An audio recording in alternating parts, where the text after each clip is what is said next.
What's up, everybody? We're back with a video on our newest tuning collection for V35 Project, and that is going to be our V35 versions of the 2X Anamorphic DZO Pavos. These had a really generous coverage to start. Most of these cover Raptor and 8K 6x5, and with just a very small adapter like a Kip-On 1.25, you can cover full mini LF open gate in 3x2, same with Venice. So, the DZO Pavos. Let's just start with the exterior. We have the original real quick. So this is what it started out as. A nice looking lens, short, compact, very nice. But we have done our work on the exterior to make these look just a little bit more interesting.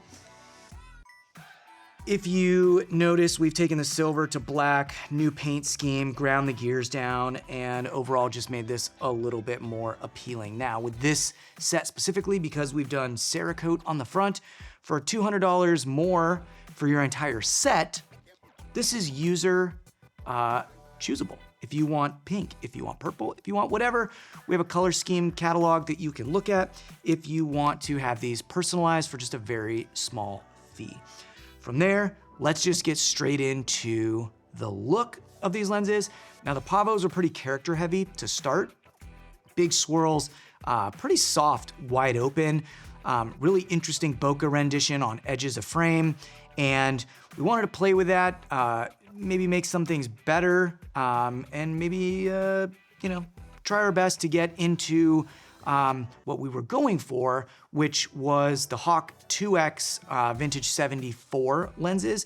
Now, if you looked at their visual characteristics of those lenses and the base Pavos, they did share some of the same characteristics, like kind of misshapen bokeh on edge of frame. Around the edges, you had a little bit of rainbow, kind of like circular patterns, onion ringing, if you will. And overall, kind of that same softness of a vignette that goes around the edges. So what we wanted to do is just go in and optimize the cylinder calibration and really just get these a little bit more usable wide open. So you will see that these at T21, T28 are a little bit sharper and what I would say is a little bit more usable wide open if you do want to go for that effect.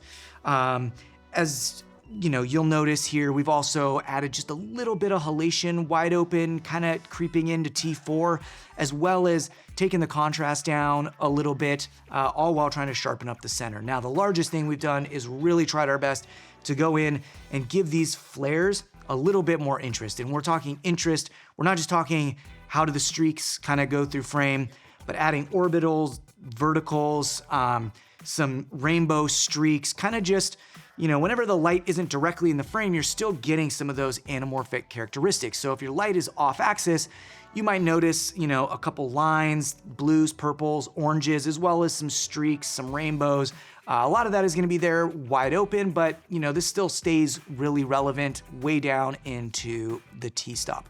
So with these lenses, the focal length in the Pavo lineup is pretty solid already. It's a 28, 32, 40, 55, a 65 macro, which is really cool, a 75, a 100, a 135, and a 180. So this is a very robust lineup to start. And we can do this modification on all of these lenses. What we have here to start for our prototypes are the 28, 40, and 75, which I think is a great just 3-lens set right off the bat.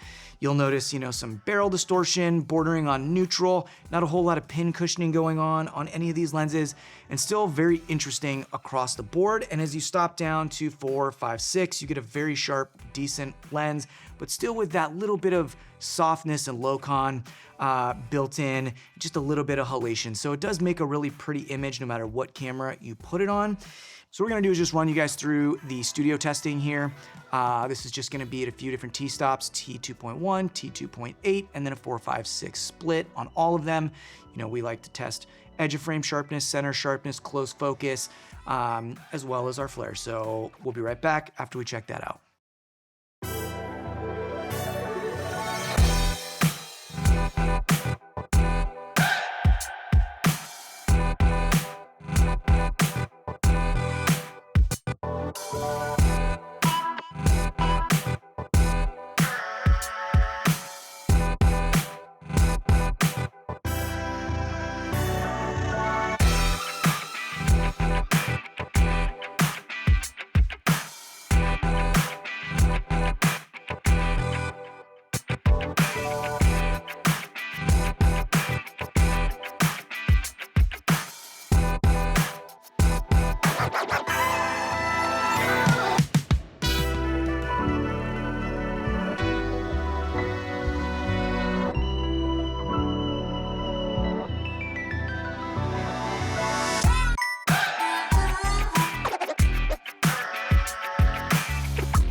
Okay, that was our studio testing. If you want to know more about these lenses, you can go to www.V35project.com to get your set. You can do it two ways. If you already own Pavos, you can send those in, we will modify them, or as we are dealers for DZO, you can order your set directly through us, and they show up at your door already tuned and good to go. Okay, pricing for these is going to be about $3,500 per focal length. So that's gonna include the interior tuning as well as the exterior finish. Any of the cases you buy brand new should come with their own case. We always recommend an interspace case to store Anamorphics in. But yeah, that is it on the Pavos. We've been waiting to do a 2X set, and for me personally, this is just about everything I've ever wanted from an Anamorphic. It is 2X, it is small, great coverage, really interesting character on the edges of frames while still being very sharp and usable to the edge of frame, you know, depending on your T-stop. And depending on your T-stop, you've got multiple looks. Wide open, you've got very soft, dreamy looks. If you stop down, you get a lot more of that traditional Anamorphic sharpness in the middle. Just really a great versatile set that won't break the bank. If you like these lenses, they are available and shipping now. If you put in an order today, we're estimating roughly about a 4-week turnaround, so very quick. Get these on your next project to make 2025 the year of 2X Anamorphic. Catch you soon.